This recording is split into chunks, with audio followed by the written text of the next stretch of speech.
101 টাকা কাবিনে বিয়ে করব। ও আপনার যিনি হাজবেন্ড হবেন উনি বললেন 101 টাকা কাবিনে বিয়ে করবে, এতে করে ভালোবাসা থাকবে নাকি?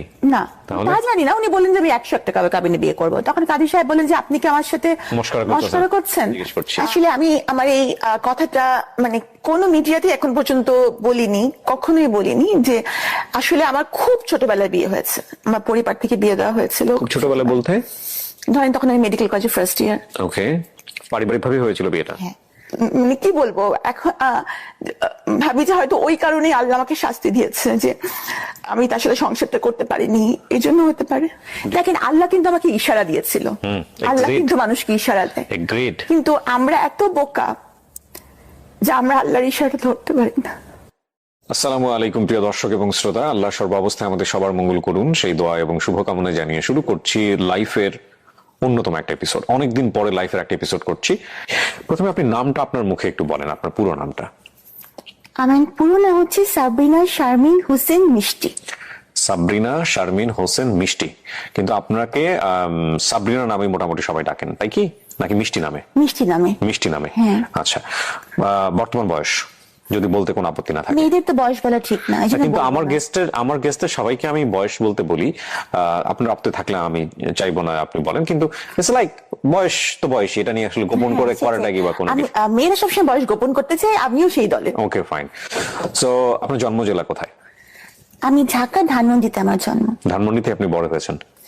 না, আমার জন্মের পরপরই উইদিন 1 ইয়ার আমি চলে যাই নেদারল্যান্ডসে।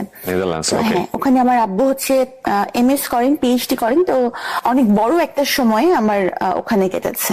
ওকে, বাবা কি করতেন? গভর্নমেন্ট জব করতেন, সরকারের অতিরিক্ত সচিব হিসাবেও উনি রিটায়ার করেছেন। ওকে, কয় ভাই বোন ছিলেন আপনারা?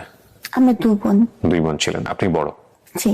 ওকে, শুনি আসলে আমার শৈশব সম্পর্কে আছে না যে অনেকেই বলেন যে যদি শৈশবের দিনগুলো ফিরে পেতাম, কিন্তু আমি শৈশবের কথা চিন্তা হলে আমি পুরো ভয় পেয়ে যাই না, আমি কোনোদিন শৈশবে ফিরতে চাই না। কেন? কারণ আমার শৈশবটা অনেক বোরিং, মানে শুধু পড়া পড়া পড়া ছাড়া আমার শৈশবের কোনো স্মৃতি নাই। মানে এমন কিছু নাই যে আমি এটা মানে মেমোরাইজ করে খুব খুশি হব বা ভাল লাগছে, এরকম না। আমাদের সময়কার বাবা মা তারা হচ্ছে যে স্কুলের বেতন যেমন দিতেন সেরকম আবার বেতও চালাতেন, মানে বেত এবং বেতন একসাথে চলতো। তো যেমন ধরেন যদি ক্লাসে টপ করা না যায় তাহলে কিন্তু নতুন বছরের বই পাওয়া যাবে না। হ্যাঁ, কারো কাছে পুরান বই এনে সেট এনে হয়তো চলতে হবে, এরকম অবস্থা। তো খালি পড়া পড়া পড়া ছাড়া আমার শৈশবে তেমন কোনো মনে করতে পারি না যে খুব আনন্দ ঘন কিছু ঘটেছে বা কোথাও বেড়াতে যাওয়া। এমনকি কেউ কোনো ফ্রেন্ডস যদি কোনো কারণে মানে কলোনির যদি কোনো কিছুর কারণে আসতো, তাতেও আবার আব্বা তাকে ধমক দিয়ে বিদায় করে দিত। তোমার কি কোনো পড়াশোনা নাই, তুমি আমার মেয়েকে ডিস্টার্ব করতে আসছো? ওকে, সো মেয়ের কারণে হয়তো একটু বেশি কনজারভেটিভ ছিলেন বাবা। হ্যাঁ, মানে আমার বাবা খুবই কনজারভেটিভ ছিল। আমার পড়ার ব্যাপারে আমার আব্বা খুবই সিরিয়াস ছিলেন সবসময়। কারণ যেহেতু আমাদের কোনো ভাই নেই, হয়তো উনি মানে তার ছেলে নেই এই একটা অতৃপ্তি হয়তো তার মেয়ের বড় মেয়ের মধ্যে দিয়েই হয়তো উনি এটা কি করতে চাচ্ছিলেন, এই জন্য খুব বেশি পড়াশোনার উপরই ছিল। আর আমি এত পড়তাম যে আমাকে বছরে 2 সেট বই কিনতে হতো, কারণ হচ্ছে বইগুলো ঝুরঝুরা হয়ে যেত। ওকে, স্টুডেন্ট হিসেবে কেমন ছিলেন? স্টুডেন্ট হিসেবে ফাটাফাটি। কোথায় কোথায় পড়েছেন একটু ধারাবাহিকভাবে চাই আমরা। এরপর তো নেদারল্যান্ডস থেকে যখন ফিরলাম তখন কোন ক্লাসে ভর্তি হলেন? তখন আমি 7-এ। ক্লাস 7 এসে ভর্তি হলেন। তো নেদারল্যান্ডস থেকে এসে ক্লাস 7-এ বাংলাদেশের এরকম একটা পরিবার। বাবা কোন মন্ত্রণালয়ে ছিলেন ওই সময় দায়িত্বে? তখন আব্বা এসেছিলেন, তখন আব্বা ইআরডিতে ছিলেন। ওকে, মানে আমার এত ভালো মনে নাই তখন আসলে এইসব মন্ত্রণালয়ের বিষয়গুলা বা এগুলো আমি অত ভালো বুঝতাম না। আর আমার আব্বা ছিলেন অ্যাডমিন ক্যাডার। ওকে, আমি অত বেশি আব্বার। মা কি ছিলেন? হাউসওয়াইফ? আমার আম্মা তখন হাউসওয়াইফ ছিলেন। ওকে, মানে প্রথমে উনি চাকরি করতেন, কিন্তু পরে আমি যখন মানে হলাম পরে উনি আর চাকরিতে যাননি, যে মেয়েদেরকেই বড় করবেন। আমরা তো 2 বোন বলেছি। এজ গ্যাপ 2 বোনের খুব বেশি না। মা কি করতেন? মা কি পড়ার মধ্যে রাখতেন বাচ্চাদেরকে, ঠাকুর পড়াশোনা করতেন না? যে বাবা একটু কঠিন হলে মা একটু নরম স্বভাবের হয়। আমার বাবা মা দুইজনই সমান তালে কঠিন। মানে কোথাও গিয়ে আর ধরেন কোনো কারণে আমার আব্বা বকা দিচ্ছে, তখন আমার আম্মু এমন ভাব করবে যে কিছু শুনতেই পাচ্ছেন না। মানে উনি যে আসবেন বাঁচাতে তা কিন্তু না, মানে দেখা যাবে যে বাবা মা দুজনই সমান তালে শাসন করেছেন। তবে আমি মনে করি যে খুব বেশি শাসন করাটা আসলে ভালো না। কারণ বাবা মার সাথে একটু বন্ধুত্বপূর্ণ সম্পর্ক হলে অনেক কিছু শেয়ার করা যায়, বা অনেক কিছু মানে ভয় থেকে যদি বাচ্চারা বাবা মাকে কিছু না বলে তাহলে সেটার ইম্প্যাক্ট কিন্তু ভালো হয় না। এই জন্য আমার মনে হয় যে শৈশবে বাবা মার এই যে একটা, আর মানে ওই সময় আমাদের সময়কে বাবারা চাইতেন যে একটা ভয়, এবং আমার মনে হয় যে বাবারা বোধহয় সেটা এনজয়ও করতেন, যে সন্তানরা তাকে ভয় পাচ্ছে, শ্রদ্ধা করছে এরকম। কিন্তু আসলে ভয় জিনিসটা কিন্তু দূরত্ব তৈরি করে। True. হ্যাঁ, তো এই কারণে দেখা গেছে যে আমি কিছু হয়তো মনে কিছু আসলেও সেটা বাবা মার সাথে শেয়ার করতে পারতাম না। আর যারা একটু ভালো স্টুডেন্ট হয় তাদের সাধারণত কিন্তু বন্ধু কম থাকে। হ্যাঁ, তো ওরকম বন্ধু আমার ছিল না ক্লাসে।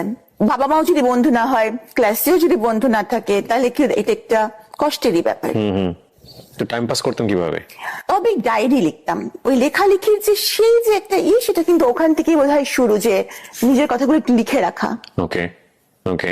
এসএসসি রেজাল্ট খুব ভালো ছিল, মানে আমি দুটো মিলিয়ে হাইয়েস্ট নাম্বার নিয়ে সলিমুল্লাহ মেডিকেল কলেজ ভর্তি হই, হাইয়েস্ট নাম্বার নিয়ে। দুটো মিলিয়ে বলতে মানে এসএসসি এবং ইন্টার? এসএসসির নাম্বার মিলিয়ে আমার নাম্বার ছিল হাইয়েস্ট। ওকে। মানে যারা আমরা সলিমুল্লাহ মেডিকেল কলেজে ভর্তি হয়েছিলাম। আর 1.7 এর জন্য আমি ঢাকা মেডিকেল কলেজে হইনি। ওকে। তো আমার আম্মুর খুব ইচ্ছা ছিল যে আমি ডক্টর হই, কারণ একবার একজন ডক্টরের কাছে গিয়ে আম্মু খুব মানে আম্মু যেটা বলেন আর কি, একটু কষ্টকর একটা পরিস্থিতির শিকার হয়েছিলেন। হ্যাঁ, মানে মোটামুটি তখন আমি প্রচন্ড অসুস্থ। তো আম্মু তখন আমাকে নিয়ে নেদারল্যান্ডস থেকে ফিরেছেন, ডক্টরসের খুব রুড ব্যবহার আম্মু পেয়েছিলেন।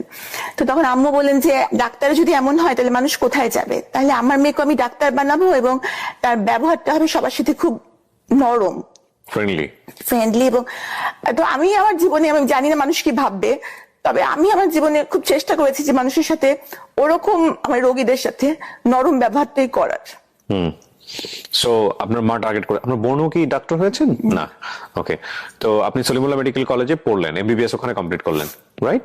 ইন্টার্নশিপ করার পর আপনার স্পেশালিটি কোন দিকে গ্রো করলো? ভেবেছিলাম আমি গাইনি অ্যান্ড অবস নিয়ে পড়বো, তো আমি সেটা নিয়ে পড়া শুরু করলাম। তো এফসিপিএস পার্ট 1 করার পর আমি ট্রেনিং করলাম, কিন্তু পরে আমার মনে হলো যে না, আমি আসলে এমন কিছু করব যেটা সবার জন্যই চ্যালেঞ্জিং। কার্ডিয়াক সার্জন, ছেলে হোক বা মেয়ে, সংখ্যায় কম এবং পড়াটা কঠিন, এবং এজন্যই আমি কার্ডিয়াক সার্জারিতে সুইচ করব। তখন আমি আবার এফসিপিএস পার্ট 1 করলাম কার্ডিয়াক সার্জারিতে, করে ট্রেনিং করলাম। ট্রেনিং করে আবার যখন রেসিডেন্সি প্রোগ্রাম করা হলো বঙ্গবন্ধুতে, তখন আমি রেসিডেন্সি প্রোগ্রামে ঢুকলাম। ওকে।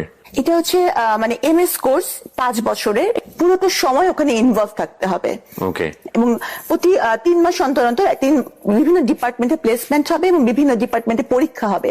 এভাবে করে করে আস্তে আস্তে মানে কমপ্লিট মনিটরিং সিস্টেমের মধ্যে থেকে পড়াশোনা করা। সো আপনি এই কমপ্লিট করার পরে প্র্যাকটিসে গেলেন কত সালের দিকে? প্র্যাকটিস মানে আমার তো ইন দি মিন টাইম কিন্তু সরকারি বিসিএস ক্যাডার। আমি কততম বিসিএস এ? আমরা 27তম। প্রথমেই হয়ে গেছে আপনার? আমি এক চান্সে বিসিএস পাস করেছি। ও ওয়াও। ওয়াও কেন? না, আমি তো করতে পারিনি, এই জন্য ওয়াও বলছি আর কি। আমার কাছে পরীক্ষা দিয়েছিলেন? হ্যাঁ, আমি বেশ কটা পরীক্ষা দিয়েছিলাম। একটাতে আমার ভাইভাতে গিয়ে আমার সঙ্গে খুব অনভিপ্রেত একটা ঘটনা ঘটে, যেটা আমি এই মুহূর্তে বলতে চাই না। বললে হয়তো অনেকে আপনিও বলতে চান না এমন কিছু আছে? হ্যাঁ, অনেক কিছু আছে, অনেক কিছু আছে। সবাই সবকিছু জানে না এবং সবকিছু বলাও যায় না, উচিত না। হ্যাঁ, ইভেন আমার সাথে বিসিএস ভাইভাতে যে ঘটনা ঘটেছে সেটা যদি আমি বলি আপনার এই ইন্টারভিউতে, সেটা তোলপাড় হয়ে যাবে পুরো ঘটনা। এবং আমি মানুষের নাম মনে রাখতে পারি না। যে ভদ্রলোক আমার ইন্টারভিউ নিয়েছিলাম, আমি ডেফিনেটলি শিওর সে হয়তো এখনো কর্ম অবস্থার মধ্যে আছে। আমি তার নামটা পর্যন্ত মনে রেখেছি জীবনে। আমার ধারণা কোনোদিন আল্লাহ তার সামনাসামনি আমাকে করাবেন, এবং দেন আমি তাকে একটা ধন্যবাদ দিব যে আপনি আমাকে সেদিন সিলেক্ট না করে ভালো কিছুই করেছিলেন। যাই হোক, সো ওটা একটা অন্য প্রসঙ্গ। আপনি অনেক মেরিটোরিয়াস। আমরা কি ইতে মানে লাইভে আছি? না না, কেউ দেখছে না, এটা রেকর্ড হচ্ছে জাস্ট। আপনার প্রথম পোস্টিং কোথায় ছিল? দিনাজপুরের রামডুবির হাট। গিয়েছিলেন ওখানে? হ্যাঁ, ওখানে 1.5 বছর আমি ছিলাম। 1.5 বছর। It's okay. আপনার ওখানকার অভিজ্ঞতা কেমন ছিল? তখন অবস্থা এমন ছিল যে ওখানে থাকতে অনেক কষ্ট হয়েছে। আমি তখন ওই যে এফসিপিএস করলাম তখন ট্রেনিং পোস্টে আমার পোস্টিং হয়ে গেল ঢাকা মেডিকেল কলেজে, তখন চলে আসলাম। কিন্তু ওই সময়টুকু খুব কষ্ট হয়েছে। আরেকটা ব্যাপার কি, আমার আব্বা হচ্ছে যে এমন মানুষ যে আমার আব্বা কখনো কারোর কাছে কোনো সুপারিশ তার মেয়ের জন্য কখনো করবেন না। আমার আব্বা কিন্তু যখন আমি মেডিকেলে মানে ভর্তি পরীক্ষা দিই, তখনও আমার আব্বা সরকারি চাকরিতে আছেন, উচ্চপদস্থ কর্মকর্তা। আবার এমনকি যখন বিসিএস পরীক্ষা দিই, তখনও আব্বা সরকারি চাকরিতে। কিন্তু আমি আব্বাকে ভুলেও বলিনি যে আমার কবে মানে ভাইভা হবে, কারণ আব্বা কিছু বলবেনও না এবং মানে কোনো লাভও নাই এবং আমি চাইও না। আচ্ছা। হ্যাঁ, মানে আমার আব্বার সাথে ওই যে বলে একটা দূরত্ব ছিল, এই জন্য একটা ইগোর কনফ্লিক্ট কিন্তু সবসময় ছিল, Okay. যে আমার একটা ছিল যে আমি আব্বার কাছ থেকে সাহায্য নিব না। ওকে। তো বা আমার আব্বার কাছে আমি কিছু চাই না, বা তার কাছে আমি ছোট হব না। আমি মানে এই জিনিসটা তখন বুঝতে পারতাম না যে বাবা আমার কাছে মানুষ সবসময় ছোটই। Sabrina, if you want to cry there is no problem, you can cry. হ্যাঁ, কান্না হাইড করতে হবে না, কান্না আমাদের জীবনের একটা অংশ। কাঁদতে পারাটা একটা বিশাল গুণ, সবাই কাঁদতে পারে না। হ্যাঁ, এবং যারা কাঁদতে পারে না তারা আমি মনে করি অনেক কষ্টের মধ্যে থাকে। আল্লাহ আমাদেরকে চোখের পানি দিয়েছে আমাদের কষ্ট নিবারণ করার জন্য। So if you want to cry you can cry, no problem.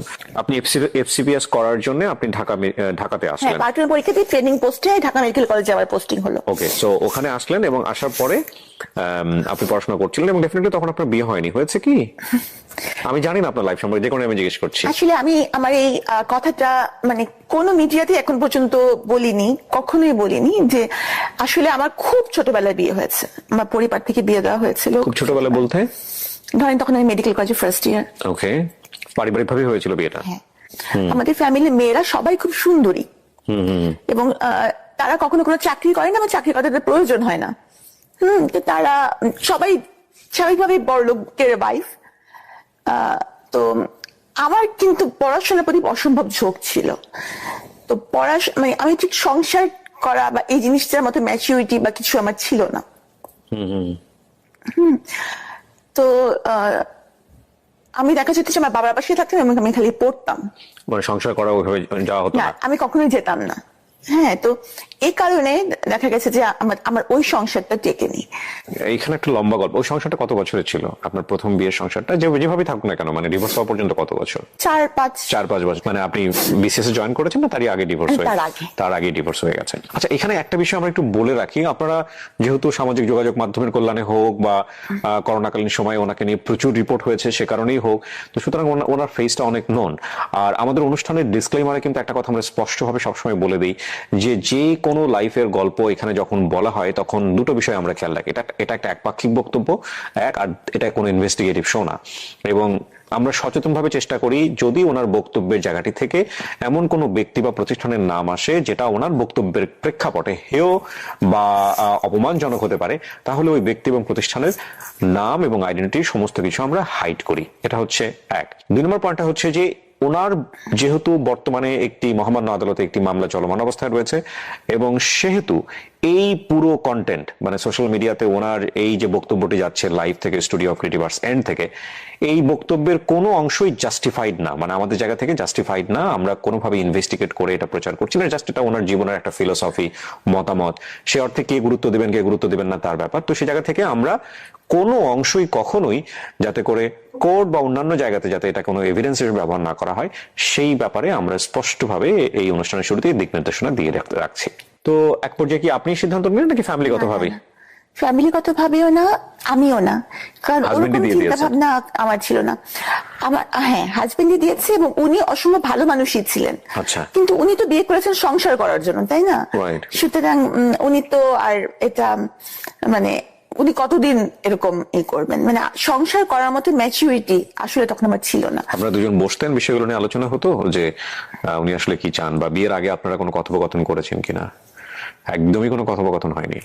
বাবার জায়গা থেকে এত বড় ভুল হতে পারে? এত শিক্ষিত একজন মানুষ। না, উনি তো আমার বাবা তো মানে আমি বললাম মানে আমার প্রথম হাজবেন্ড যিনি ছিলেন উনি তো অনেক শিক্ষিত, কিন্তু বাবা তো নিশ্চয়ই বিয়েটা অ্যারেঞ্জ করেছেন বা মা তো, তো ওনারা তো নিশ্চয়ই মেয়ের মেন্টালিটিটা জানতেন বা অতটা মানে বিশাল দূরত্ব, আসলে মানে বিশাল দূরত্ব তো বলতেই হবে, এতটা জানতেন না। কারণ আমার বাবা মা যাকে আমার জন্য ঠিক করেছিলেন বা বাবা মা করেছিলেন ওনারাই আসলে রাইট ছিলেন। ওকে, কিন্তু আপনি এই সময়টাতে মানতেন না? আমি এটা বুঝিনি, কারণ আমরা আসলে বেশিরভাগ সময় ছেলেমেয়েরা বুঝি না যে বাবা মা আমাদেরকে বুঝেই কাজটা করেন। যেমন উনি ছিলেন, উনি বিসিএস ক্যাডার ছিলেন। উনিও বিসিএস ক্যাডার ছিলেন? উনি বিসিএস ক্যাডার ছিলেন। উনিও কি মেডিকেলে ছিলেন? না, উনি বুয়েট থেকে পাশ করা। হ্যাঁ, এবং ওনার বাবা আমার বাবার সার্ভিসের মানে কলিগ। আচ্ছা, হ্যাঁ, তো সুতরাং খারাপ কোনোভাবেই না, ফ্যামিলিগতভাবেও খুবই ভালো, খুবই ভালো, উনিও খুবই ভালো। কিন্তু কথা হচ্ছে কি দুটা মানুষ ভালো থাকলেও কিন্তু তাদের মধ্যে বিচ্ছেদ হতে পারে। কিন্তু আমার মানে মাথায় যে বিচ্ছেদ হবে সংসারের বুদ্ধি ছিল না, বিচ্ছেদ হবে এই বুদ্ধিও ছিল না, বা বিচ্ছেদ হলে এটার ইম্প্যাক্ট কি হতে পারে এই ম্যাচুরিটিটাও ছিল না। Okay. তো হয়তো মানে আমি মানে কি বলবো এখন ভাবি যে হয়তো ওই কারণেই আল্লাহ আমাকে শাস্তি দিয়েছে যে আমি তার সাথে সংসারটা করতে পারিনি, এই জন্য হতে পারে। ডিভোর্সটা আপনি দিয়েছেন, accept করলেন আপনি, এবং করার পরেও আপনার পড়াশোনা ভালোই চলছিল, আপনি বিশেষ করে আপনিও জয়েন হ্যাঁ, করে মানে ফেলেন। আমার মাথায় খালি যে আমার ক্যারিয়ার, আসলে আমি বুঝতে পারিনি যে ক্যারিয়ারটি মানুষের জীবনের সব না। আপনার কিছু কিছু কথা আজকে এত মূল্যবান আমাদের সবার জন্য। ওকে, ডিভোর্সের পরের গল্পটা, আমরা সেকেন্ড মানুষটা যে আপনার জীবনে আসলো, সে কিভাবে আসলো আসলে? উনি ইভেন্ট ম্যানেজমেন্ট করতেন। আচ্ছা। তো ইউজুয়ালি উনি সরকারি এবং বেসরকারি বিভিন্ন ইভেন্ট গুলো অ্যারেঞ্জ করতেন। জি। তো আমাদের কার্ডিয়াক সার্জারি একটা ইন্টারন্যাশনাল কনফারেন্স হয়েছিল রেডিসনে কার্ডিয়াক সার্জনদের। তো তখন আমি স্টুডেন্ট বঙ্গবন্ধুর, তো আমি ওই কনফারেন্সে একটা পেপার প্রেজেন্ট করি। তো তখন ওনার সাথে ওই ইভেন্টটা ওনারা অর্গানাইজ করেছিলেন। তো তখন ওনার সাথে আমার ওই ইভেন্টে পরিচয় হয়। জি। হ্যাঁ। তারপর তখন আমার বাবা মা কেউই দেশে থাকতেন না, এবং আমি আপনাকে বলেছি আমি মোটামুটি একটু বন্ধুহীন, মানে খুব বেশি বন্ধু। ছোট বোনটা কোথায় তখন? আমেরিকাতে।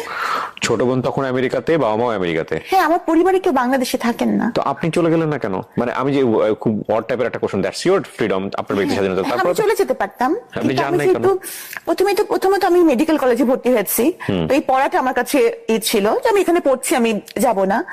এরপর পরবর্তীতে যখন আমি বিশেষ ক্যাডার হলাম, তখন তো ওখানকার সিটিজেনশিপের জন্য অ্যাপ্লাই করার কোনো প্রশ্নই ওঠে না, কারণ এখানকার সরকারি কর্মচারী তো ওখানকার সিটিজেনশিপ অ্যাপ্লাই করতে পারেন না। সো আপনি চাইলে এগুলো ছেড়ে দিয়ে চলে যেতে পারতেন। হ্যাঁ, অফকোর্স চলে যেতে পারতাম, কিন্তু আপনি সেটা করেননি। না। কেন করেননি? আমি অসম্ভব, মানে আমার ক্যারিয়ারটাই আমার মাথায়, যদিও ওখানে গিয়ে গিয়েও আপনি আমি ক্যারিয়ার করতে করতে পারতাম। আপনার ফ্যামিলি কি চাইতো ওই সময়টাতে? আমার ফ্যামিলি চাইতো আমি চলে যাই।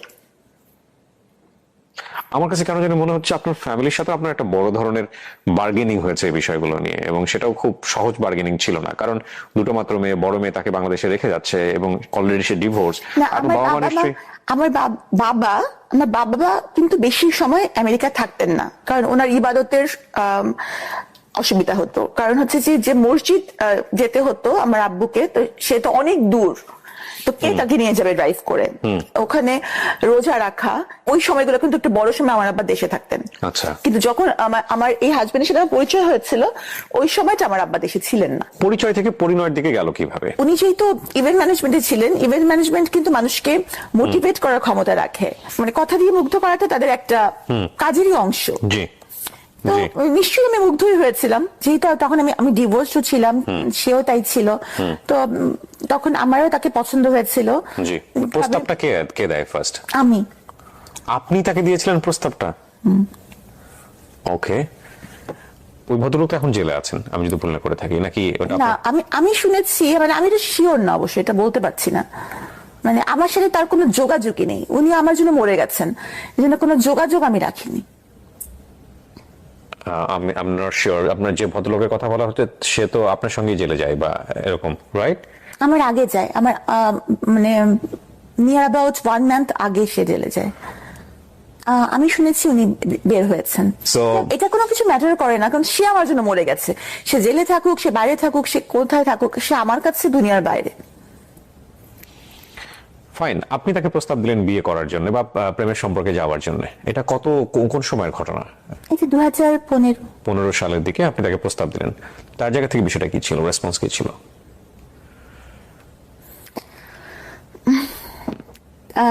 তাহলে বিয়ের ঘটনাটা বলতে হবে। হ্যাঁ প্লিজ, আমি তো শোনার জন্য অপেক্ষা করছি, বলেন না। আমি ভাবছিলাম যে কোনো সম্পর্কই আসলে মানে আমাদের মাথায় যে আমরা তো পুরান কালের মানুষ, বিয়েটাই আমাদের কাছে মানে জাজমেন্ট তো টাইপের, এটা তো আর তখন না আমাদের। তো বিয়ের কথাটা আমি বলেছি যে তাহলে আমরা বিয়েই করব। পরিচয় মাত্র 3 মাসের কিন্তু। হ্যাঁ, তো আর আব্বা আম্মাকে তো বলা যাবেই না, আব্বা আম্মা দেশেও নাই, আর আমার আব্বা আম্মা কখনোই এই বিয়েতে জীবনেও রাজি হবে না, জীবনেও না। তো আমি বললাম, তাহলে উনিও বললেন যে হ্যাঁ ঠিক আছে। তো ওনার কিছু আত্মীয় স্বজন, আবার আমার ফ্রেন্ডসরা ছিল, বান্ধবীরা মেডিকেল কলেজের। বিয়ের দিন তো আমার কে ওরা হলুদ লাগালো, তো হলুদ লাগানোর পর সেদিনই সন্ধ্যাবেলা বিয়ে হবে, এরকম একটা। মানে ওইভাবে ওনার ফ্যামিলিও ইনফর্ম ছিল না যে আপনাকে বিয়ে করতে ওনার হচ্ছে? ফ্যামিলিরও কেউ খুব একটা এখানে থাকে না। মানে ওই সময়টা থেকে আপনি ওনার সম্পর্কে খুব ভালো করে জানতেন আগাগোড়া? হয় নাকি এত মেরিটোরিয়াস একটা মেয়ে? আসলে কিছু কিছু আসলে জায়গায় একটা মানুষ যে পড়াশোনা করে সব দিক দিয়ে খুব একেবারে মানে সবাই এটাই বলে যে হ্যাঁ সে ডাক্তার, সে কেন এটা জানবে না বা বুঝবে না, কিন্তু সবসময় কি এটাই যে আমি আমি মেধাবী আপনার হলে সঙ্গে একমত কিন্তু আমি আমার দর্শকদেরকে ইনফ্লুয়েন্স করতে চাই না এই বিষয়ে। আমি ব্যক্তিগতভাবে আপনার সঙ্গে একমত। কেন একমত বলছি, যে মানুষজন বলে না, গুরুজনরা বলে না যে প্রেম একটা বোকা, প্রেম অন্ধ করে দেয় মানুষকে, প্রেম একটা ইলিউশন। জীবনে কখনো কখনো এই জিনিসটা চরম পর্যায়ে সত্য, এবং সেটা আমরা ধাক্কা না খাওয়া পর্যন্ত আসলে বুঝতে পারি না। এবং এই ধাক্কাটা কারো কারো জীবনে খুব অল্প সময় চলে আসে, আবার কারো কারো জীবনে খুব লম্বা সময়ের পরে আসে। বাট এই ধাক্কা কারো জীবনে না আসুক সেটার জন্য আবার এটা ঠিক যে এই ইলিউশন থেকেও অসংখ্য ভালো ঘটনার জন্ম হয় পৃথিবীতে, তাই না? তবে এটা ঠিক যে ওই লাভ এক ধরনের মোহ, এবং এই মোহতে অনেক বড় বড় জিনিস মানুষ ওভারলুক করে যায়, অনেক বড় বড় জিনিস, ব্যাপারে কোনো সন্দেহ নেই। আপনি ওনার সম্পর্কে তেমন কিছু জানতেন না, আর উনি তো মোটামুটি জানতো বোধহয় আপনার সম্পর্কে, যে আপনার ফ্যামিলিরা কারা কারা আমার আছেন। সম্পর্কে সব জানতো। আমার সম্পর্কে এখনো তো আমি অনেকের সম্পর্কে জানি না, কিন্তু সবাই তো আমার সম্পর্কে জানে। সো না, ডেফিনেটলি আপনার সেই সময় তো সেরকম অবস্থা ছিল না, আর এখনকার জানার অবস্থা তো অন্য কারণ। মানে অনেকে জানার আগ্রহ থাকে, তো আমার মনে হয়নি যে আমার কিছু জানার দরকার, বা কার মাধ্যমে জানবো, কাকে জিজ্ঞেস করবো তার সম্পর্কে, মানে এরকম। আর সে তো আর কোনো মানে এখানকার কোনো স্টুডেন্ট ছিল না যে তার কলেজে গিয়ে আমি জিজ্ঞেস করবো, বা এটা আমার মাথায় আসে না যে কিছু আমার জিজ্ঞেস করা লাগবে। আচ্ছা, হ্যাঁ, এটা আমার মাথায় আসে নাই, সত্যি কথা যেটা। সো তারপর কি হলো?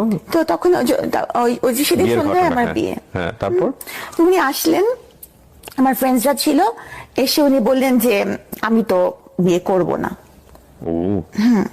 তখন আমার মনে হলো যে কি মানে এটা কেমন কথা, মানে আমার ফ্রেন্ডসরা আমাকে হলুদ লাগাইছে যে আমার বিয়ে হবে, আর অলরেডি কিন্তু আমার একটা বিয়ে, আমার জীবনে এরকম একটা ঘটনা আছে। ওনার লাইফে কি এরকম কিছু ছিল আপনার মতো?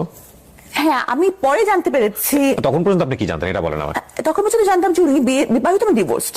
ও, তখন পর্যন্ত আপনি জানতেন যে আপনার মতো উনিও বিবাহিত, ডিভোর্স, এবং ওনার কোনো বাচ্চা কাচ্চা নাই? না, বাচ্চার কথা জানতাম। বাচ্চা আছে এটা জানতেন আপনি? জানতাম। ওকে, ফাইন। কিন্তু তখন আমার কাছে এটা মনে হলো যে এটা একটা, মানে আমিও তখন এমন ছিলাম যে আমার কাছে মনে হলো যে একটা ইগোর ব্যাপার, কি আমাকে বিয়ে করবে না, মানে আমাকে কেউ বিয়ে করবে না, এটা কেমন কথা। কিসের কমতি আছে আমার, হ্যাঁ, যে কারণে আমাকে বিয়ে করবে না? হ্যাঁ, মানে আমার এরকম মনে হলো। আসলে অনেক মানুষ, অনেক বিশেষ করে সিচুয়েশন মানুষ অনেক বোকা হয়ে যায়। আমি তো তখন মানে করবে না, বিয়ে করবে কি মানে হতে পারে, কারণ ওনার ব্যাখ্যা হচ্ছে যে বিয়ে করলে ভালোবাসা কমে যায়, বিয়ে করলে ভালোবাসার মরণ হয়। এজন্য আমি যেহেতু সাবিনাকে সাবিনা বলতো না, মিস্ত্রি বলতো। মিস্ত্রি? হ্যাঁ, মিস্ত্রি। মিষ্টি না বলে মিস্ত্রি বলতো? হ্যাঁ, বলতো যে মিস্ত্রির মতো মিষ্টি, এ কারণে মিস্ত্রির মতন অনেক সাদা, এজন্য। ও আচ্ছা, ঠিক আছে। তো বলতো যে আমি মিস্ত্রিকে অনেক ভালোবাসি, তো এই জন্য ভালোবাসলে মানে বিয়ে করলে ভালোবাসার মরণ হয়, জন্য বিয়ে করবো না। তো এই ধরনের অদ্ভুত কথা শুনতে সবাই খুব আর আমি তো তখন চরম পরিমাণে কান্নাকাটি, যে আমার তো এখন মান সম্মান চলে যাচ্ছে ফ্রেন্ডসদের সামনে। মানে তখন আমার সবকিছু বাদ দিয়ে এটাই মনে হলো। আচ্ছা, গেল, যাই হোক।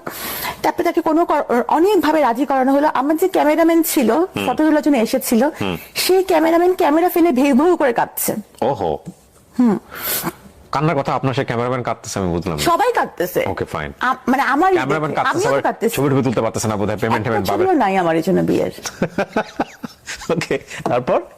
হ্যাঁ, তো মানে শুনতে আপনার কাছে মনে হচ্ছে খুব মজা না, কিন্তু তখন আমার কাছে মনে হচ্ছিল যে আমার I feel you definitely, it's a very important thing. মনে হচ্ছিল আমি খুবই মানে। কিন্তু আপনি যদি আজকের কথা চিন্তা করেন, সেই সময়টা যদি আপনি এগ্রি করে নিতেন, তাহলে কি হতো? আমি বলি ঘটনাটা, আমি তখন অপমানের শেষ আছে যে এটা কি, আমি অনেক কাঁদতেছি, সবাই কাঁদছে, আমার ফ্রেন্ডসরা তো মরা কান্না জুড়ে দিতেছে। হ্যাঁ, শেষ পর্যন্ত সবাই বুঝাই টুঝাই, তারও আত্মীয় স্বজন যার যে কয়জন ছিল বুঝে রাজি করালো, ঠিক আছে।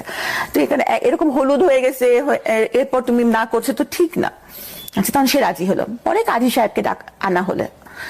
হ্যাঁ, মোটামুটি বলাই ছিল কাজী সাহেবকে। কাজী সাহেব এই অবস্থা থেকে চলে গেছিলেন, তখন ওনাকে আনা হলো। উনি তখন আমার মানে উনি বললেন যে আমি 101 টাকা কাবিনে বিয়ে করব। ও, আপনার যিনি হাজবেন্ড হবেন উনি বললেন 101 টাকা কাবিনে বিয়ে করবে, এতে করে ভালোবাসা থাকবে নাকি?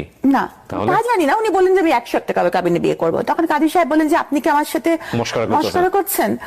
আর মানে দেন মুহূর্তে কিন্তু মেয়ের স্টেটাস, মেয়ের শিক্ষাগত যোগ্যতা, মেয়ের ফ্যামিলি, মানে এখন যেহেতু আমি ল পড়ি, এখন আমি জানি যে এগুলো দেখে নির্ধারণ করা হয়। হ্যাঁ, ইচ্ছে মতো কিন্তু এটা করা যায় না। দেনমোহরটা অথবা মেয়ের নিকটাত্মীয় কত কাবিন হয়েছে সেটা দেখে। তো কাজী সাহেব তো খুব রাগ, তো কাজী সাহেব চলে গেলেন। উনিও রাগ- কাজী সাহেবেরও তো লস হ্যাঁ, কাজী সাহেবের কি লস? আছে, কেন আমি যতদূর জানি যে দেনমোহরের উপর একটা ওই 1000 টাকা দেওয়ার কিছু একটা ব্যবস্থা দেনমোহরটা কিন্তু মজার বিষয় না আসলে। দেনমোহরটা মেয়েদের অধিকার। হ্যাঁ, অফকোর্স এগ্রি। হ্যাঁ, এটা কিন্তু নৈতিক বাংলাদেশের অধিকার। অনেক প্রেক্ষাপটে এটা খুব মজার বিষয়, এবং এটা নিয়ে যথেষ্ট রকমের এক ধরনের ব্ল্যাকমেইলও হয়, এই ব্যাপারে কোনো সন্দেহ না, নেই। দেনমোহর নারীর অধিকার এবং এটা আদায় করতে হবে। রাইট, এবং ইসলাম এটাকে পূর্ণ সমর্থন দিয়েছে, একদম, এবং একদম। সেই দেনমোহরই হওয়া উচিত যেটা ছেলের পক্ষ থেকে পরিশোধ করা সম্ভব। Right. ছেলের পক্ষ থেকে পরিষদ এবং ছেলের কিন্তু অবস্থা বেশিরভাগ সময় আমরা অনেক সময় দেখি যে দেনমোহরটা এমন নির্ধারণ করা হয় যাতে করে একদম গলের কাটা হয়ে যায়, মানে ডিভোর্স দিয়ে দিলে যাতে বের হতে না পারে, এমন না, যাই হোক, ওটা অন্য যাই হোক, প্রসঙ্গ। এটা তো তো আপনাকে দিল 101 টাকা, আপনি প্রশ্ন বলেন। করলেন। হ্যাঁ, না, আমি যে সে যে রাজি হয়েছে এটাই তো আমি খুশি। তো যাই হোক, তো কাজী তো চলে গেলেন। তা আবার নতুন করে দেন দরবার শুরু হলো। হ্যাঁ, পরে কাজী সাহেবকে আবার রিকোয়েস্ট করে ফিরায় আনা হলো। দেখেন, আল্লাহ কিন্তু আমাকে ইশারা দিয়েছিল। আল্লাহ agreed. কিন্তু মানুষকে ইশারা দেয়, এগ্রিড। কিন্তু আমরা এত বোকা যে আমরা আল্লাহর ইশারা ধরতে পারি না। এটা কি 101 টাকাই হয়েছে? না, 1,01,000 টাকা হচ্ছে। 1,01,000 টাকা দেনমোহর, 101 টাকা দেনমোহর ধরা যায় না। না, 101 টাকা দেনমোহর এটা কখনোই সম্ভব না। আমার সামাজিক অবস্থান, ওনার ইনকাম, এই সবকিছু মিলাই কিন্তু দেনমোহরটা মজার বিষয় না কিন্তু। এটা আমি আরো ভালো করে জানলাম যখন আমি ল পড়ছি। তো যাই হোক, এই ঘটনার পরে আমার খুব অপমান বোধ হলো যে এরকম কাউকে বিয়ের রাতে এরকম একটা খুব বাজে মানে, ঘটনা। হ্যাঁ, তখন আমি রাগ করে বললাম যে ঠিক আছে তাহলে। এরপর আমি চলে গেলাম আমার বাসায়। তো এই ঘটনার আরো 3 মাস পরে আমি তার সাথে সংসার শুরু করি। কারণ 3 মাস কোনো যোগাযোগ ছিল না ওনার সঙ্গে আপনার? প্রথম দিকে আমি যোগাযোগই রাখিনি, কারণ আমার খুব অপমানিত বোধ হচ্ছিল যে এই ঘটনাটার পরিপ্রেক্ষিতে। 5 মাস পর আমি জানতে পারি যে ওনার কিছু আছে, যে কারণে উনি থেকেছিলেন আর কি। কিভাবে জানলেন আপনি? কার কাছ থেকে জানলেন বিষয়টা? মানে যখন ওনার কিছু আচরণ দেখলাম, বিভিন্ন আচরণ দেখলাম, তখন ওনার পরিবারের সাথে যোগাযোগ, আমার কথাবার্তা, তখন তো ইতিমধ্যে ওনার পরিবারের সাথে, ওনার মার সাথে, সবার সাথে যোগাযোগ হয়েছে, তখন তাদের কাছে জানতে পারলাম। উনি কিন্তু আমাকে প্রচন্ড ভালোবাসতেন, এই বিষয়ে কিন্তু কোনো সন্দেহ নেই, মানে খুবই ভালোবাসতেন। কিন্তু আবার উনি আবার ডেসপারেটও ছিলেন খুব বেশি, যেমন গায়ে হাত তুলতে বিন্দুমাত্র ওনার দ্বিধা ছিল না। তো বিয়ের 5 মাস পরে এটা আমি জানতে পারলাম। তো তখন কিন্তু আমি চাইলে চলে যেতে পারতাম, তখন কেউই জানে না বিয়ের ঘটনাটা আমাদের। কিন্তু আমি তখন তাকে দেখেছি রোগী হিসাবে, যে আমি যদি চলে যাই তখন সেটাকে আরো বেশি রোগী হয়ে যাবে। মানে বাবা মাও কাছেও একটা মান সম্মানের ব্যাপার। বাবা মা জেনেছে ততদিনে যে আপনি বিয়ে হ্যাঁ, করেছেন? ততদিনে বাবা জেনেছে। কি বলেছে? বাবা মা তো প্রথম 1 বছর আমার সাথে কথা বলেনি। হ্যাঁ, তখন যদি আমি আমার বাবা মাকে বলি যে আমি খুব কষ্টে আছি বা সে আমার গায়ে হাত তোলে, তখন বাবা মা কি করবে? তখন তো বাবা মা বলবে আগেই মানা করছিলাম। তা আমার মাথায় তখন থাকলো যে না, বাবা মার কাছে ছোট হওয়া যাবে না।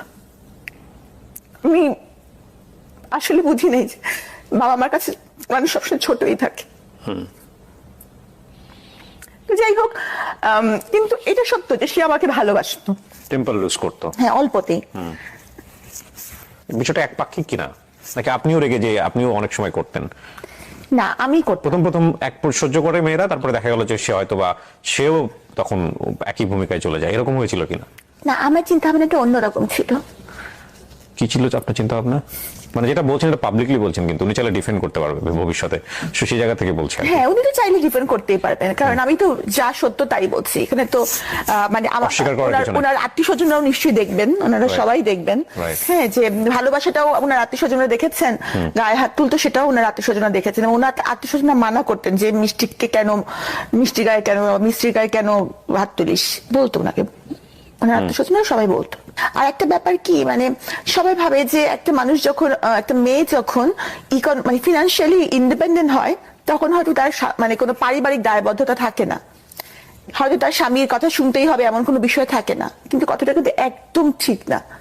বরং যারা ফিনান্সিয়ালি ইন্ডিপেন্ডেন্ট হয় বা যাদের একটা সার্কেল থাকে, তারা কিন্তু অনেক কিছু পরিবারের জিনিস গোপন করে, পাছে তাদের বদনাম হয় বা পাছে লোক কিছু বলে, এজন্য। তো আমি তখন আমার মধ্যে একটা ছিল যে ওই সময় আমার আগের ফেসবুকে বেশিরভাগ ছবি আমি আমার হাজবেন্ডের সাথে খুব হাসি খুশি ছবি দিতাম, যে অ্যাটলিস্ট সবাই দেখুক আমি ভালো আছি। কারণ কাউকে খারাপ আমি আছি, তো দেখায় তো কোনো লাভ নাই। আর আমি বারবারই বলতেছি যে উনি কিন্তু আমাকে ভালোবাসতেন, কিন্তু না ভালোবাসাটা ছিল একটু অন্যরকম। হ্যাঁ, যেমন গাড়ির মধ্যেও কিন্তু যখন উনি ড্রাইভ করতেন উনি কিন্তু আমার হাত ধরে বসে থাকতেন, যে কিছু হলেই যে মানে বা আমি যদি হাত কোনো ফোন আসলে হাত সরিয়ে নিতাম, উনি বলতেন মিস্ত্রি তুমি হাত সরাই নিলা কেন, তুমি কেন হাত সরাই নিলা, মানে কেন তুমি আমার চেয়ে বেশি ফোনটাকে প্রায়োরিটি দিচ্ছ, এই মোমেন্টটাকে কেন প্রায়োরিটি দিচ্ছ না, দ্যাট এটা কিন্তু কোশ্চেনেবল, এটা আসলেই কোশ্চেনেবল। মানে ফোনটার সময় কেটেই দেওয়া উচিত ডেফিনেটলি, কারণ ইটস বিউটিফুল মোমেন্ট। যাই হোক, আমি জাজমেন্ট করছি না, না মানে বিউটিফুল মোমেন্ট কি বলি, আমি মানে as a doctor I have to attend my phone calls, কারণ আমার রোগীরা ফোন করে, তখন তুমি ফোন না ধরে থাকতে পারবে না। আমার হসপিটাল থেকে ফোন আসে, ফোনেও না সমস্যা নাই, মানে হাতটা ছেড়ে দিয়ে ফোনটা ধরে আবার হাতটা ধরলাম না কেন। ও, এটা তো উচিত ছিল আপনার হাতটা ধরা। হ্যাঁ, এই তো মানে এই মানে এই ব্যাপারগুলো সে মানে নোটিস করতো মানে কতটুকু সে আমাকে ভালোবাসে। এখানে আসলে জানি না বলাটা ভাবে ঠিক হবে কিনা, মানে এক্সপেক্ট করতো অনেক কিছু, মানে ও আপনাকে অনেক লাভ করতো, এটা আপনি যেমন বুঝতে পারতেন, সেটা ইন রিটার্নও সে অনেক কিছু এক্সপেক্ট করতো, বাট আপনার লাভ এক্সপ্রেশন তো আপনার মতো, হয়তো সেও বুঝতে পারতো না এই বিষয়গুলো। যাক, আমরা আসলে জাজমেন্টে না নিই, কিন্তু আমি যেটা বলতে চাচ্ছি যে বিয়ের পরে আপনি এমন কিছু কি জানলেন যেটা আপনি বিয়ের আগে জানতেন না? এই যে আমার টাকার বিষয়টা, এছাড়া থাকা বিষয়টা তো খারাপ না, ও থেকে ভালো হয়ে আসছে। না ভালো হয়ে এসেছিল, কিন্তু মানে এরপর যে এই যে জিনিসগুলো আমার সেটা ছিল, এবং দেখা গেছে যে এই পুরো 5 বছরে কিন্তু উনি ওষুধ খেয়েছেন, আমি ওনাকে রেগুলারই মানে উনি ট্রিটমেন্টেই ছিলেন। কিন্তু আপনার মেডিকেলের ভাষায় এটা কি আপনি খারাপ বলবেন? মানে একটুও খারাপ না, এই জন্য আমি তাকে ছেড়ে যাইনি। ওকে, এই জন্য আমি তাকে ছেড়ে যাইনি, কারণ আমি জানতাম যে আমার সাপোর্ট তার দরকার। কারণ যে কোনো কিছুতেই সে বলতো মিস্ত্রি আমার এই সমস্যা, তুমি কিছু একটা করো। তো উনি মানে যে কোনো কিছুতে মিস্ত্রি ছাড়া সে কিছু করতো না, বুঝতো না। হ্যাঁ, মানে বুঝতো না। তো তারপরে কি হলো, মানে এই ধরনের একটা ঘটনা কেন আসলো 2020 সালে বোধহয়, না? কি হয়েছিল বলেন তো? আসলে ব্যাপারটা হচ্ছে কি যে উনি কিন্তু আগেই মানে মানে এই ইভেন্ট ম্যানেজমেন্টের কাজগুলো করতো, তো উনি এই করোনার কাজটা নিয়েছিলেন। তো করোনার কাজটা এই ওনার কিন্তু কোনো হসপিটাল ছিল না, অনেকেরই ভুল ধারণা একটা আছে যে ওনার বোধহয় কোনো হসপিটাল ছিল। উনি কিন্তু ইভেন্ট ম্যানেজমেন্ট করতেন, মানে বুথ বানিয়ে যে স্যাম্পল কালেকশন করতেন, এতটুকুই ওনার পারমিশন ছিল। ও বুথ বানিয়ে বিভিন্ন স্যাম্পল কালেকশন করে কার কাছে পাঠাবে তাহলে সে? এটা পাঠাবেন যে সরকারি যে এগুলো যে যারা টেস্ট করেন সেখানে, তার তো কোনো টেস্টের, তার তো কোনো কিন্তু বুথ বানিয়ে যে স্যাম্পলটা কালেক্ট করবেন উনি, এটার কি অনুমতি ছিল? হ্যাঁ, এটা অনুমতি না ছিল। আচ্ছা, এটা কি সরকার থেকে অনুমতি দিয়েছিল? হ্যাঁ। আচ্ছা, তারপর? তো এই যে ওনার অ্যাডমিনিস্ট্রেটিভ ব্যাপারগুলো, এগুলো কিন্তু আসলে আমি খুব একটা বুঝি না, কারণ উনি কিভাবে ওনার ম্যানেজমেন্টটা চালাবেন, উনি তো আগে থেকে ম্যানেজমেন্ট করেন, এই জিনিসগুলো কিন্তু আমার মাথায় ঢোকে না। অনেকেই হয়তো ভাবেন যে সাবিনা ডাক্তার, সাবিনা এগুলো ভালো বুঝছেন, কিন্তু ম্যানেজমেন্টের ব্যাপারটা যে সব ডাক্তাররা বুঝবেন এটা কিন্তু ঠিক না। তো আমি ওনাকে বলতাম যে তুমি এই ব্যাপারগুলো খুব একটা জানো না, তাহলে তোমার এই কাজটা নেওয়ার দরকারটা কি? কিন্তু উনি স্বাভাবিকভাবে আমার কথা শুনতেন না, মানে কাজের ব্যাপারে উনি আমার কথা শুনতেন না। হ্যাঁ, আর ওনার একটা কমপ্লেক্স সবসময় কাজ করতো, উনি ভাবতেন যে আমি যেহেতু কার্ডিয়াক সার্জন, আমি হয়তো মানে একটু বেশি হচ্ছে কিনা, বা মানে একটা ইনফিরিয়রিটি কমপ্লেক্স আমাদের ছিল। ও সামহাউ মনে করতো যে আপনার পজিশনটা ওর উপরে চলে গেছে, সো হ্যাঁ, এটা মনে করতেন, যে কারণে উনি এমন কিছু করতে চাইতেন যেটা অনেক বড় কিছু। আপনি কার্ডিয়াক সার্জন হিসেবে প্র্যাকটিস করেছেন কত বছর? করার সুযোগ হয়েছে? 5 বছর। হৃদয় কাটাকাটির কাজ হয়েছে? জি, আপনি করেছেন? হ্যাঁ। কিন্তু আপনার এই এত ইমোশন, এত মানে আপনি যেভাবে কাঁদছেন, তাতে আপনার এই হৃদয় কাটাকাটি করতে খারাপ লাগে না? আমি জাস্ট অড কোশ্চেন করে ফেললাম। না, আমার তখন পুরো অন্যরকম লাগে, একদম অন্যরকম, মানে কি বলবো, মানে ওইটাই আমার সবচেয়ে বড় প্যাশন ছিল। কার্ডিয়াক সার্জারি করাটাই আমার সবচেয়ে বড় প্যাশন ছিল। ভুল মানুষ চুজ করে জীবনে যে কত বড় ক্ষতি হতে পারে, এটা আমি বলছি না যে উনি জীবনে ভুল মানুষ চুজ করেছেন, এমন হতে পারে ও যে ওনাকে চুজ করেছে তার জীবনেও হয়তো উনি ভুল মানুষ। হ্যাঁ, এটা হতে পারে, এটা আমি অস্বীকার করছি না, তাই না? হয়তো উনি যদি সাধারণ কোনো, যেমন ধরেন যে আমি যদি কোনো প্রোগ্রামে উনি নিয়ে যেতেন, যদি কোনো প্রোগ্রামে, তো দেখা যেত যে সবাই সাবিনার সাথে কথা বলতে চায়, হ্যাঁ, বাস আমাকে কিছু একটা প্রশংসা করে বলতে চায়, করতে চায়, তো তখন দেখা যেত যে ওনারা ওনাকে ছোট করে কথা বলে। হ্যাঁ, মানে আমার সামনে ওনাকে ছোট করে কথা বলছে, এর জেদটা আমার উপর আসতো ঘুরে ফিরে বাসায় এসে আমাকে কথা শুনতে হতো, বকা শুনতে হতো, বা এরকম। তো আর হতে পারে আমি হয়তো এই জন্যই ওনার জীবনে ভুল, উনি যদি একটা সাধারণ মেয়ে বিয়ে করতেন তাহলে ওনারও হয়তো এরকম করতো না। সো কি হলো সাবরিনা, এরপরে ওই স্যাম্পলগুলো উনি কালেক্ট করতেন, তারপর? তো ওই ম্যানেজমেন্টটা কিন্তু উনিই করতেন ওনার লোকজন নিয়ে। হ্যাঁ, এবং আমার কিছুটা মানে কিছু কিছু ইস্যুস নিয়ে আমার কাছে ওনার ঝামেলা হচ্ছিল, তো এই কারণে আমি কিন্তু ওই সময়টা আমার বাবার বাসায় থাকতাম, আমি কিন্তু ওখানে থাকতাম না। তো তখন থেকে আমাদের মধ্যে একটা বিশাল বড় গ্যাপ, এই করোনার পরবর্তী সময় থেকে। তো একবার উনি ওই যে তিতুমির কলেজে বিপদে পড়লেন, তখন উনি আমাকে ফোন দিলেন রাত্রিবেলা, তখন আমার মামি কিন্তু আমার বাবার বাসায়, বললো মিস্ত্রি আমি অনেক বিপদে পড়েছি, এখানে অনেক মারামারি হচ্ছে। তখন আমি ছুটে গেলাম, কারণ আমার মধ্যে সবসময় ছিল যে উনি কিন্তু পুরাটা সময়, আমি বললাম যতদিন আমি সংসার করেছি পুরাটা সময় এই যে ওষুধ খেয়েছেন, মানে উনি একটু মানে নিয়ার ওনার ছিল। তো আমি সবসময় ওনাকে এভাবে দেখেছি যে ওর যেন কোনো বিপদ না হয়। উনি ডাকলে, উনি আমার হাজবেন্ড, উনি বিপদে পড়েছেন, সে তিতুমিরে যাওয়াটাই কি আমার অপরাধ ছিল? তাহলে আমি কোনো কোম্পানির চেয়ারম্যান না, কারণ জেকেজি হচ্ছে একটা ব্যক্তি মালিকানাধীন কোম্পানি, প্রোপাইটারশিপ কোম্পানির কোনো চেয়ারম্যান বলে পোস্ট থাকে না, থাকতে পারে না। তারপরেও সবাই জানে জেকেজি চেয়ারম্যান আমি, যদিও এখানে চেয়ারম্যান বলে কোনো পোস্ট থাকা সম্ভব না। সবাই জানে সাবিনাই সব করছে। তো আমি ভাবি যে সবই আল্লাহর ইচ্ছা, আমার কারাগারে যাওয়াটা হয়তো আল্লাহর ইচ্ছা। তিতুমিরে যাওয়ার পর আপনি কি দেখেছেন? আমি কিছুই দেখিনি আসলে। তিতুমিরে যাওয়ার পরে ওখানকার যে স্বাস্থ্যকর্মী ওরা বললো যে আমাদের উপর মানে হামলা হয়েছে। আর স্বাভাবিকভাবে কি, আমি যেহেতু মেডিকেল রিলেটেড, আমার কাছে মনে হবে যে স্বাস্থ্যকর্মীরা সঠিক বলছে, থাকে না মানুষ জাজমেন্টাল হয়ে যায়। তা আমার কাছে আমি সত্য মিথ্যা যাচাই না করে আমার মনে হলো যে ওরাই বুঝি সত্য বলছে, এখানে যে সত্যের বাইরে অন্য কিছু থাকতে পারে এটা আমার মাথায় আসেনি। এটাই তখনই হয়তো মিডিয়া আমাকে দেখেছে যে আমি ওখানকার কিছু জেকেজির কিছু, কিন্তু আসলে আমি কিন্তু তখন আমার বাবার বাসায় ছিলাম। আর আমি বলবো না যে আমার জেকেজি কিছু করেছে বা রিপোর্ট, এগুলো কিন্তু আমার জানা নাই, কারণ এই ম্যানেজমেন্টটা টোটালি ওনারা দেখতেন, এখানে আমার দেখার কোনো সুযোগ নাই। হ্যাঁ, জেকেজি হচ্ছে কি Jobeda Khatun general health care, সেটাও কিন্তু আমার হাজবেন্ডের দাদির নামেই, মানে পুরোটা জিনিসই ওনাদের, সেখানে আমি শুধুমাত্র ওনার ওয়াইফ হিসাবে 3টা বছর। আপনাকে অ্যারেস্ট করা হলো তাহলে কোন ইস্যুতে?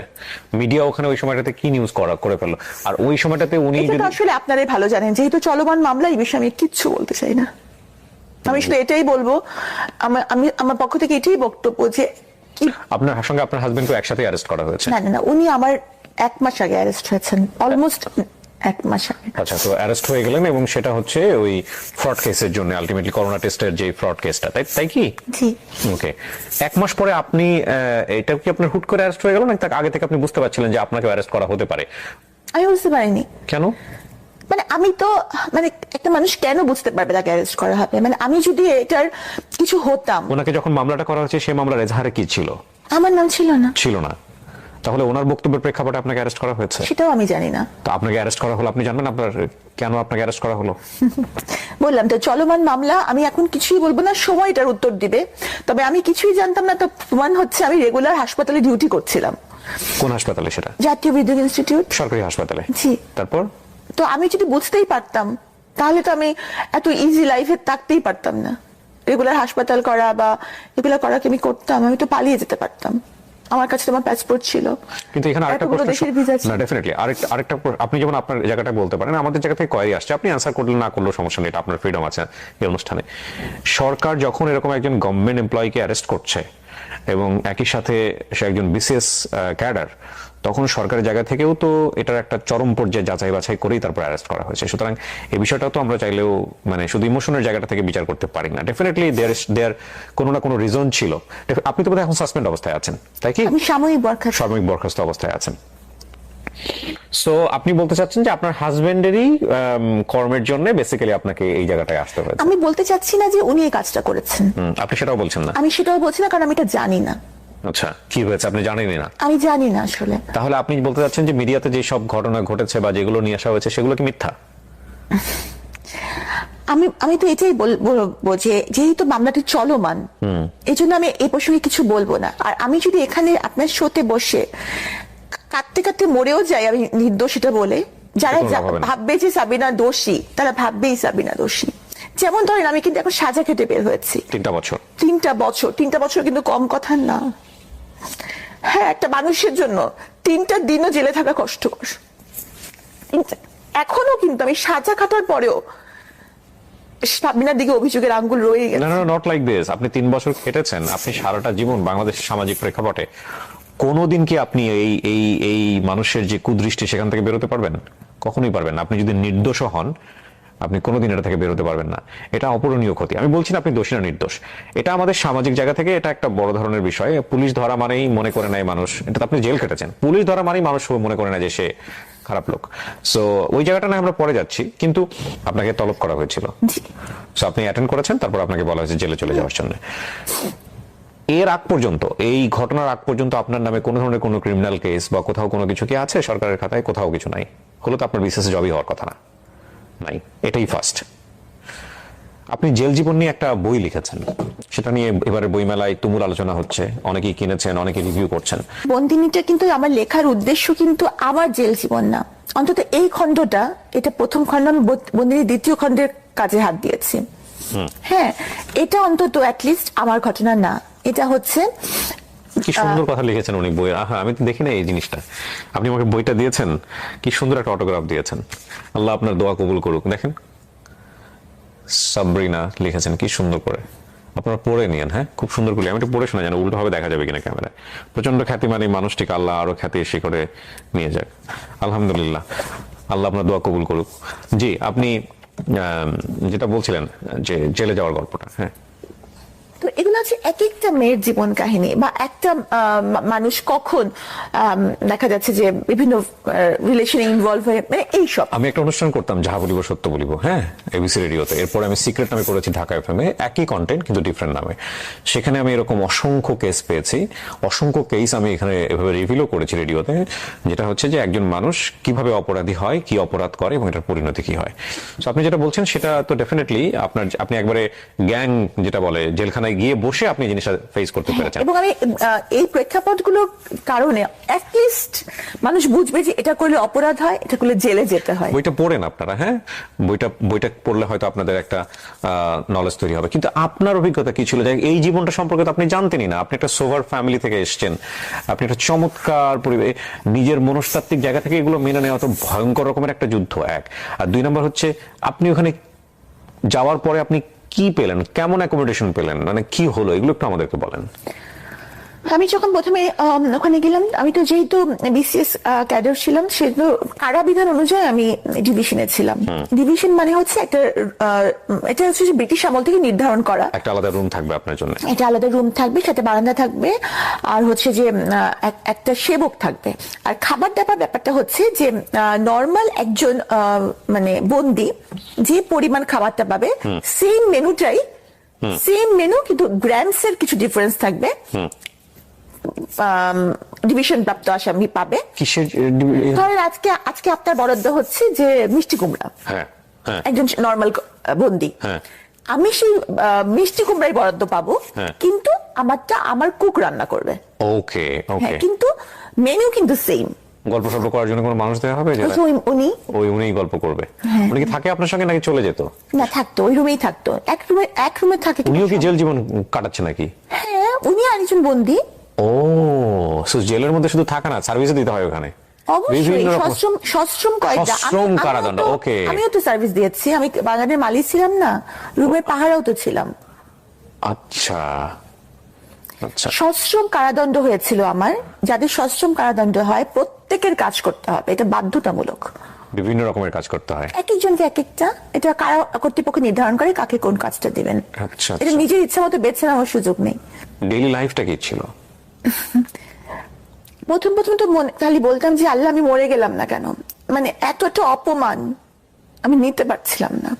আর একটা মেয়ে যখন কোনো মামলায় সম্পৃক্ত হয়, তো সেই মেয়েটার ব্যক্তিগত জীবন, তার চরিত্র, তার বয়ফ্রেন্ডের সংখ্যা, তার চলাফেরা, তার লিপস্টিকের কালার এমন ভাবে আলোচিত হয় যে সেটা এতটাই ভয়ঙ্কর যে তার জীবন তো জীবন, তার বাবা মার জীবন ধারণ করাটাও কঠিন হয়েছে।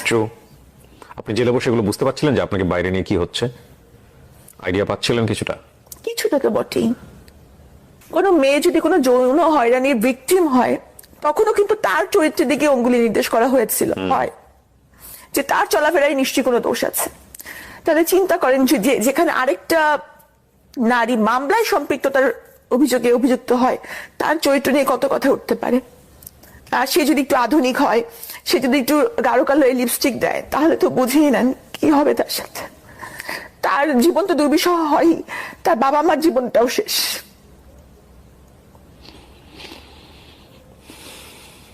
সবারই বলার অধিকার আছে। আমি জানি এই অনুষ্ঠানটা না দেখে অনেকেই হয়তো বা শুধু ওনাকে দেখে সেই নিচে মন্তব্য করছেন, অনেক বাজে বাজে কমেন্টস করছেন। অনেকে হয়তো এই ধরনের মন্তব্য করছেন যে কেন আমি ওনাকে নিয়ে এখানে বসলাম, কেন আমি ওনার সঙ্গে সামনে বসে কথা বলছি।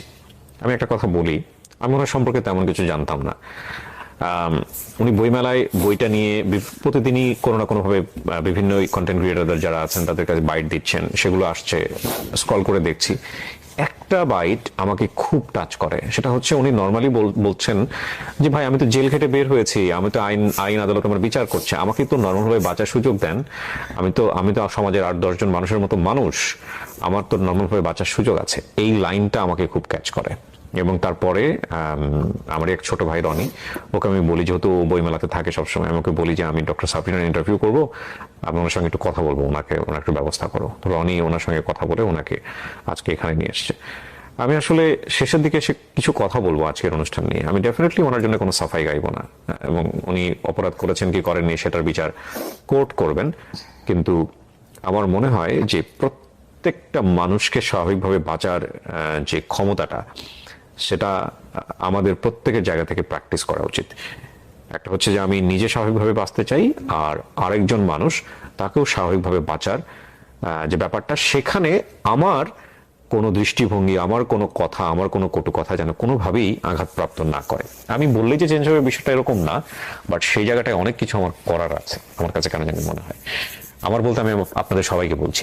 জি, তো এরপর কি হলো সাবরিনা? আপনি আসলে কারাগারে তো বিভিন্ন লেভেল থেকে মানুষ আসে। হ্যাঁ, ওরাও আবার জাজমেন্টাল হয় কিনা? ও হ্যাঁ, ওরা তো কিছুটা প্রথম দিকে তো যথেষ্টই ছিল যে, আর এমনিতে হচ্ছে কারাগারে যেসব মানুষ আসে, মানে দেখা যায় যে বেশিরভাগই মাদক মামলা নিয়ে আসেন, এবং তাদের সাথে তো আমাদের কিছু ডিফারেন্স আছেই। হ্যাঁ, তো তারা তো কটাক্ষ করতো, উপহাস করতো। আপনার লেভেলের ওখানে কেউ কাউকে পান নাই? যে হ্যাঁ, আছে আছে। আচ্ছা, কেউ কেউ অপরাধ করে এসেছে, স্বীকার করেছে যেটা করেছি। যেমন যে তার মানে যে নিজের চোখে প্রত্যক্ষ করেছে যে তার ছেলের সাথে এরকম ঘটছে, তারপর কি সে মেরে ফেলেছে? তাকে মেরে ফেলেছে, সে নিজে স্বীকার করেছে এটা। মানে তার ছেলেকে করা হচ্ছিল, তারপরে সে খুন করেছে তাকে? হ্যাঁ। মহিলা? মহিলা, হ্যাঁ হ্যাঁ, মহিলা তো বটেই। ডেফিনেটলি আমি শুনুন, তো মহিলা ইয়েতেই ছিলেন।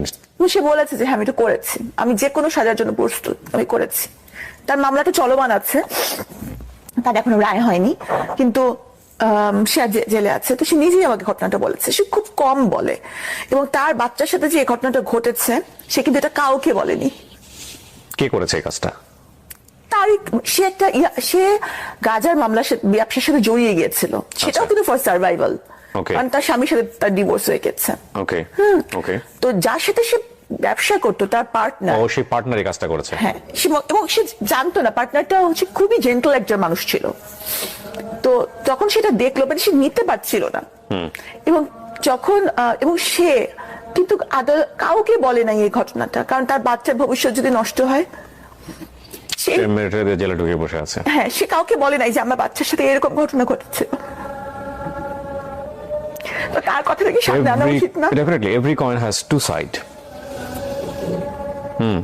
আমার খুব ইন্টারেস্টিং লাগছে আপনার। আমি জানি না, প্রতিটা গল্প আমি নিজের বলে বলছি, কিন্তু আপনি আপনার গল্পটাই তো বলতে পারলেন না এখন পর্যন্ত কাউকে। বলবো, সময় আসুক। সব সময় সব কথা কি বলা যায়? আপনিও কি বলতে পেরেছেন? না না, পারিনি। আর আমি আজানের পরে, হ্যাঁ হ্যাঁ শিওর, আজানটা আমরা একটু পজ দিই। জেলার বিভিন্ন রকমের কথা বলছিলেন, এবং আপনি বলছিলেন যে আপনার একটা সময় হলে আপনি বলবেন, আপনারটা এখনই আপনি বলবেন না। জামিন নেওয়ার জন্য আপনার ফ্যামিলি থেকে কোনো চেষ্টা করা হয়েছে? এই যে 3 বছর আপনি ভিতরে ছিলেন, জেলের ভিতরে ছিলেন, আপনার বাবা বা ফ্যামিলি মেম্বার কেউ কি এসেছে আপনার সঙ্গে দেখা করতে, পাশে দাঁড়িয়েছে? আমি তো আগেই বলেছি যে আমার ফ্যামিলির কেউই বাংলাদেশে থাকে না, আর যারা বাংলাদেশে থাকে না তারা কিন্তু এই বিষয়গুলো খুব একটা ভালো বোঝে না। আর আমার বাবা যদিও অতিরিক্ত সচিব ছিলেন, উনিও কিন্তু এই ব্যাপারগুলো ভালো মতো হ্যান্ডেল করতে পারছিলেন না। ভালো উকিল বা উনি চেষ্টা করছিলেন নাকি ওনার জায়গা থেকে অনাগ্রহ ছিল? না, ওনার জায়গা থেকে অনাগ্রহ ছিল না, প্রচন্ড আগ্রহী ছিল। মানে উনি বেশিরভাগ সময় জায়নামাজেই বসে থাকতেন। হ্যাঁ, কিন্তু কিভাবে করতে হবে বা কোন ওয়েতে যেতে হবে, আর মানে উনি একটা বয়স্ক মানুষ, ওনার বয়স হচ্ছে 79 এরকম। তাহলে উনি কোথায় যাবেন, কি করবেন, কার কাছে যাবেন? আমার তো কোনো ভাই নাই, তো মামলাটা ভালো মতন হ্যান্ডেলও আসলে করা হয়নি। যে প্রকাশনী থেকে প্রকাশ পেয়েছে ওনারা যোগাযোগ করেছিলেন আপনার সঙ্গে যে আমরা বই বের করতে চাই? আর আমার এডিটর যিনি, আহমদ পাবলিশিং হাউস, জি, আমার যিনি এডিটর উনিও মারাত্মক ভালো একজন এডিটর। কতগুলো বিক্রি হয়েছে এখন পর্যন্ত? আজকে আমি রেকর্ড করছি, এই ডেটটা বলছি, 15ই ফেব্রুয়ারি পর্যন্ত। আমি খুব দ্রুত এই ভিডিওটা পাবলিশ করবো। হ্যাঁ, আচ্ছা, প্রথম 6 দিনের মধ্যে বইটা এসেছিল 4 তারিখে, 4, 5, 6, 7, 8, 9 তারিখের মধ্যে বইয়ের 1000 প্রথম মুদ্রণের 1000 কপি শেষ হয়ে গেছে। ওকে। হ্যাঁ, তো উনি আমার প্রকাশক যিনি, উনি এটার জন্য প্রস্তুত ছিলেন না আসলে, সত্যি কথা। আমি নতুন প্রস্তুত ছিলেন না, তো শেষ হয়ে যাওয়ার পর উনি মুদ্রণে গিয়েছেন। যখন মানে মাত্র 25টা কপি বাকি ছিল, তখন উনি আবার সেকেন্ড মুদ্রণে গেছেন। এই জন্য মাঝখানে 3 দিনের না, 2.5 দিনের গ্যাপ। 2.5 দিন, হ্যাঁ, 2.5 দিনের গ্যাপ ছিল। তো পরে হচ্ছে যে আবার বইয়ের মুদ্রণ চলে এসেছে, দ্বিতীয় মুদ্রণ। অনেকে মনে করতে পারেন যে এই বইটা প্রমোশন করার জন্য আমি ভিডিওটা করছি। নো, ডেফিনেটলি না। এই বইটা এমনিতেই বইমেলাতে হট কেক। হ্যাঁ, সো এটা প্রমোশন করার কিছু নাই। ডক্টর সাবরিনা বই কোথায় পাওয়া যায়, বইমেলাতে গিয়ে আপনারা বললেই দিয়ে দিবে।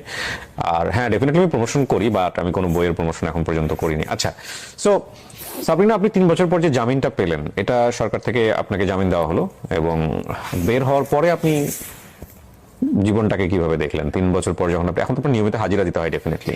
বের হয়েছেন কত সালে? আপনি কবে বের হয়েছেন? আমার 8 মাস হয়েছে। 8 মাস হয়েছে। বের হওয়ার পরে আপনি কি পেলেন, কোথায় গেলেন? বের হওয়ার পর আমি আমার আব্বাকে বললাম, আব্বা তুমি কি আমাকে বাকি জীবনটা খাওয়াতে পারবা? তখন আব্বা বলে হ্যাঁ পারবো। তখন আমি ধরে নিলাম যে আমি আর কিছু করব না। হ্যাঁ, আমি বেশিরভাগ সময় যা করব, চেম্বার করি বা আমি লেখালেখি করি বা আমি আইন পড়ছি, কোনোটাই টাকা উপার্জনের জন্য হবে না। কারণ আমার আব্বা বলছে আব্বা আমাকে মোটামুটি খাওয়াতে পারবে।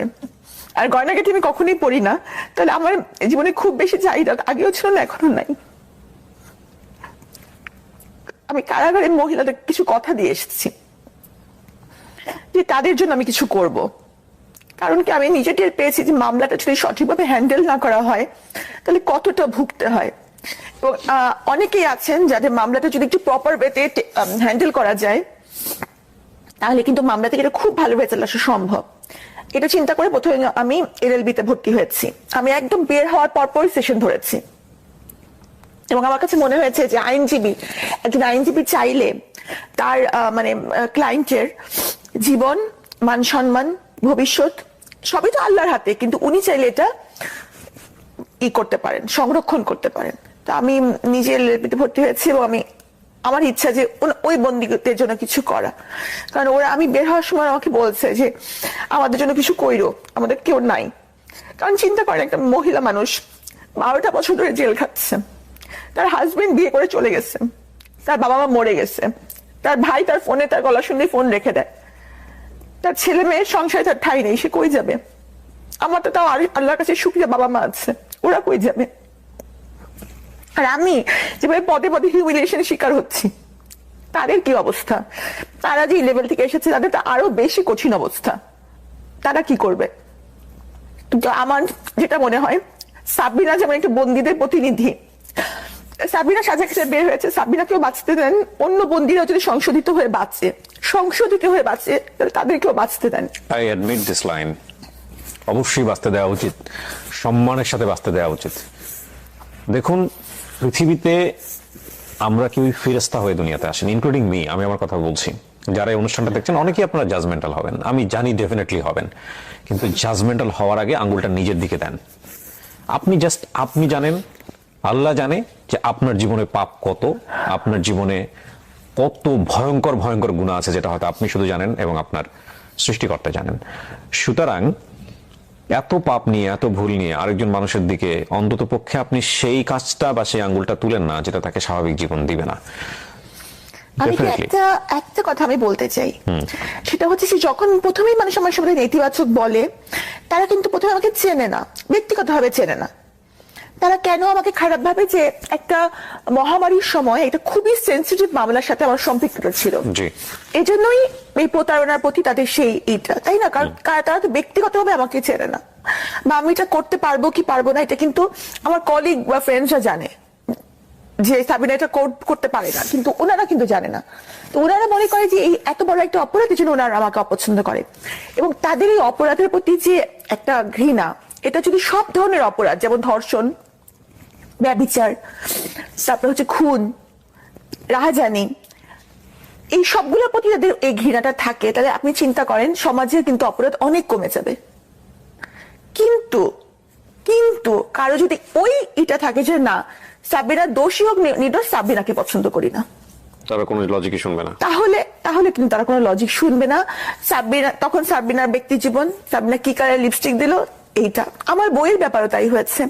পদে পদে বিভিন্ন ধরনের অপপ্রচার হচ্ছে, এমনকি আপনি অবাক হবেন, আপনি তাদের জানেন না বা বই মেলা আপনি যান না, বই মেলা একজন একদিনের জন্য একটা মেয়ে জেল খাটতে এসেছিল একদিনের। আপনার যে কোলে বোধহয় ওটা নিয়ে, হ্যাঁ আমি নিজে কনফিউজ হয়ে যাচ্ছিলাম যে একটা ছেলে এরকম করছে, আবার আপনাকে মনে হচ্ছিল যে আপনি যথেষ্ট মায়াবতী, যে কারণে হয়তো আপনাকে সান্ত্বনা দিচ্ছেন। কি হয়েছে ঘটনাটা বলো, তুমি বলেছো না বোধহয়? হ্যাঁ বলেছি, ওই মেয়েটা একটু মানে খেলোয়াড়। আচ্ছা আচ্ছা, খেলোয়াড় মেয়েটা, এবং খেলোয়াড় মেয়েরা ওদের ড্রেস আপটা একটু অন্যরকম হয়, এবং একটু ফিজিক্যাল এটা একটু অন্যরকম হয়ে যায়, ছেলেদের ড্রেস পরে বয় কাট চুল। ওকে, তো সে একদিনের সাজা নিয়ে একটু মারামারি মামলায় জেলখানে এসেছিল। আচ্ছা, তো স্বাভাবিকভাবেই মানে একটা ড্রেস দিয়ে কিন্তু একটা মেয়েকে জাজ করা হয়, অন্তত বাংলাদেশে। হ্যাঁ, তো সে আসার পরে সব অন্যান্য বন্দীরা তাকে একেবারে খুব করা শুরু করলো, মানে তার প্রতি একটা মানে বাজে একটা যে সে কেন এই পোশাক। আচ্ছা আচ্ছা আচ্ছা। তো সে এসে ঠিক বুঝতে পারছে না যে খাবো কি, খাবারও ধরে নাই সে, মানে খাবার ধরার কিন্তু একটা সিস্টেম আছে ওখানে, যে সময় খাবারটা ডিস্ট্রিবিউট করা হয় ওই সময় কিন্তু আপনাকে ওই আপনার একটা টিনের থালা বাটি থাকবে, সেখানে আপনি খাবারটা নিতে হবে। আপনি যদি না নেন তারপর কিন্তু বাকি সময়টা আপনার কিন্তু কোনো খাবার নাই। আচ্ছা, মানে খাইলে খাও, না খাইলে না খাও, না খাবার সবাই নেয়, কারণ ওখানে কিন্তু এমন না যে আমি দোকানে গেলাম আর খাবার কিনে চলে আসলাম যখন তখন, তার তো না। তো সে খাবার ধরতে বুঝতে পারেনি, আর অন্য বন্দীরা তাকে সাহায্য করছে না। আচ্ছা, তো সেই সে খেলে বাসায় ফিরছিল, ওই সময় সে তার সাজা হয়েছে, সে জেলে চলে আসছে। ওই সময়টুকুকে এই কারাগারে পর্যন্ত প্রায় 24 ঘন্টা সে না খেয়ে আছে। আচ্ছা, সে কাঁদছিল। তা আমি তাকে যখন কয়েদি রুমে ডেকে নিয়ে আসলাম, তো কয়েদি রুমেও তেমন কোনো খাবার নাই, আমার কাছে ছিল একটু মুড়ি আর 2টা কলা, ওকে আমি দিলাম। আমি একটু পানিটা নিতে যাবো, এর মধ্যে দেখি সে খাবার গোগরা সে খেয়ে ফেলছে। মানে she was so much hungry, right. তারপরে পানি দিলাম, পানি খেলো, পানিও তার কাছে ছিল না, সে কিন্তু পানিও খায়নি। আচ্ছা, তো ওই যে সেটা কৃতজ্ঞতা বোধ, এটা কিন্তু নর্মাল মানুষ রিয়েলাইজ করতে পারবে না। মানুষ ভাবে যে একবেলা না খেলে কি হয়, কিন্তু ওই মানে ওইখানে একটা অ্যাটমসফিয়ার, কারাগারের একটা ভয়ানক অ্যাটমসফিয়ারে এরকম একটা জিনিস কিন্তু মনে রেখেছে, সে কৃতজ্ঞ। যদি আমরা বেশিরভাগ মানুষই কৃতজ্ঞ না, মানে কোরআন শরীফে আল্লাহ বলেছেন এত নিদর্শন দেখার পরেও তবুও কি তারা কৃতজ্ঞ হবে না, কৃতজ্ঞতা প্রকাশ করো না। হ্যাঁ, তো তার মানে মানুষের মধ্যে বেসিক এটাই হচ্ছে কৃতজ্ঞ। হ্যাঁ, ওই যে ওই মেয়েটার মাথায় যে আমি তাকে হেল্প করেছিলাম, তো ও শুনেছে আমি বের হয়েছি, সে 8 মাস ধরে আমাকে খুঁজেছে, কিন্তু আমার ঠিকানা তো সে জানে না। তো যখন এই মানে গণমাধ্যমে এসেছে, আমি বই মেলায় আসছি বা বই বার হয়েছে, তখন সে খুঁজে খুঁজে মেলায় এসেছে। তখন সে আপনারা দেখেছেন যে সে এসেছে বা আমাকে কৃতজ্ঞতা জানাচ্ছে। ওইটাকে মানুষ যদি বলে যে সেটা একটা ছেলে বা তার সাথে আমার কোনো সম্পর্ক, এটা রটনা করা হয়েছে, হ্যাঁ, তাহলে সেই অপপ্রচারকে আপনি কিভাবে দেখবেন? এটা একটা বড় সমস্যা আমাদের জায়গা থেকে। তবে এটা ঠিক যে মানুষের এই জাজমেন্ট করার জায়গাটা বন্ধ করার কোনো সুযোগ নাই। মানুষ জাজমেন্ট করবে, ন্যাচারালি করতে চায়, কিন্তু আপনি যে অভিজ্ঞতার মধ্য দিয়ে যাচ্ছেন সেটা একটা মেয়ে হিসেবে আমাদের সামাজিক প্রেক্ষাপটের জায়গাটা থেকে, মানুষ হিসেবে জায়গা থেকে আমি বলতে পারি সেটা খুবই ভয়ানক একটা জায়গা।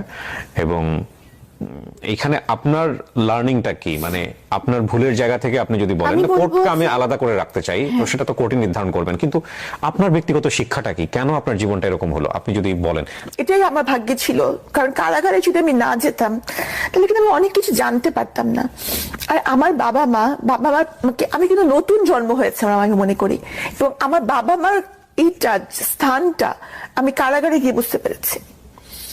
মানে তারা যে আমার লাইফের জন্য এতটা জরুরি, তাদের ছাড়া যে আমার জীবন চলবে না, এটা আমি কিন্তু আগে উপলব্ধি কোনোদিনও করি নাই।